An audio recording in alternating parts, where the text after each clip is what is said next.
Dois ministros do Supremo votam por manter a decisão de Rosa Weber, que suspendeu o pagamento das chamadas emendas do relator, depois da votação da PEC dos precatórios. A gente tem informação agora de Brasília, com Rafael Procópio. 3 ministros do Supremo votam a favor da suspensão do pagamento de emendas do relator, considerado orçamento secreto do Executivo e Legislativo.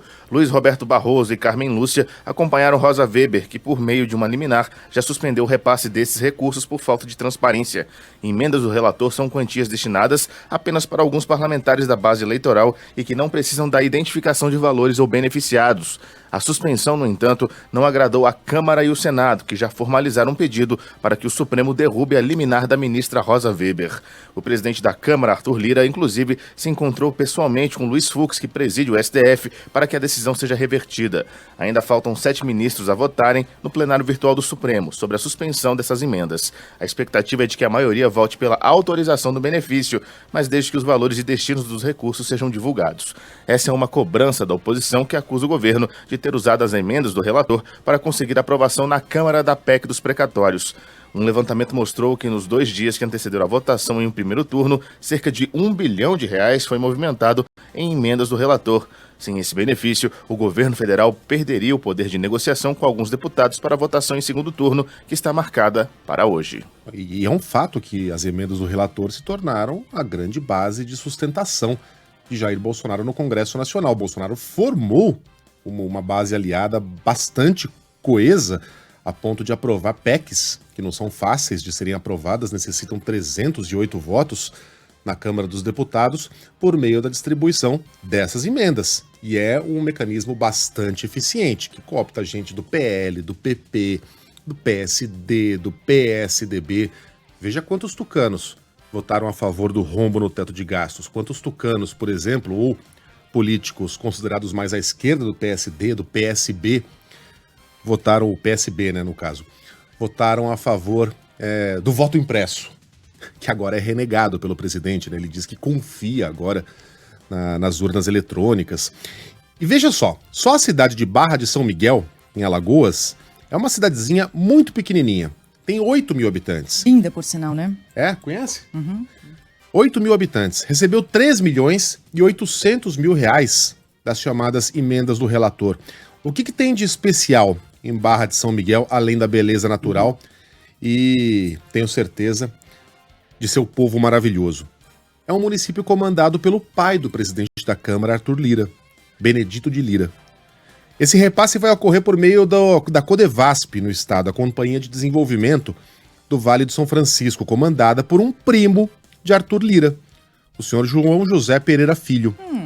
Ele é conhecido como Joãozinho, chegou ao cargo em abril deste ano por indicação do próprio presidente da Câmara e os recursos sairão do Ministério do Desenvolvimento Regional. Barra de São Miguel não merece? Merece? Mas e os outros 5 mil e tantos municípios brasileiros? Essa é a questão. É a política feita na base do acolchambro, na base do jeitinho, do vem cá, do famoso toma lá da cá. Aquele que a gente ouviu dizer que ia acabar a partir de 2019. Não só não acabou, como a coisa se tornou mais assintosa.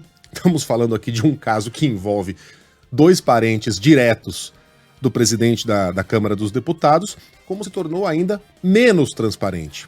E é isso que está em discussão, e é isso que a gente vai conversar daqui a pouquinho com o Rodrigo Orengo, com Dora Kramer e com a nossa equipe de reportagem. Tem mais, né, Ellen? Tem. Ontem o PDT decidiu mudar de posição, passou a orientar o voto contrário à PEC dos precatórios, que muda o teto de gastos e abre caminho para bancar o auxílio emergencial. Na semana passada, 15 dos 25 deputados do partido votaram a favor da proposta de emenda, o que levou Ciro Gomes a suspender a pré-candidatura à presidência em 2022. Ontem, o presidente da Câmara, Arthur Lira, disse que, mesmo com os impasses, a PEC dos precatórios deve passar ainda no segundo turno. Não acredito em mudanças partidárias bruscas, porque todos os assuntos da PEC, eles são claros, eles são evidentes. Nós estamos tratando de um auxílio de R$400 para 20 milhões de famílias que estão abaixo da linha da pobreza. Bom, o governo Jair Bolsonaro publicou o decreto que regulamenta o pagamento do Auxílio Brasil, que é o substituto do Bolsa Família. Ao todo, são 3 benefícios básicos. O Primeira Infância, que vai pagar R$ 130 por criança na família. Aí vem o Composição Familiar, que vai desembolsar R$ 65 por jovem que estiver estudando. E o Superação da Extrema Pobreza. São esses 3 benefícios básicos. Haverá ainda outras 6 modalidades de auxílio, entre eles o Auxílio Esporte Escolar, o Criança Cidadã, apelidado de Vale Creche, e o Iniciação Científica Júnior. A medida provisória que cria o Auxílio Brasil ainda aguarda votação no Congresso, mas o governo precisava, de todo modo, elaborar o decreto para regulamentar o programa. Então, regulamentado está, o decreto regulamentando esse pagamento também agora já existe, só falta o dinheiro.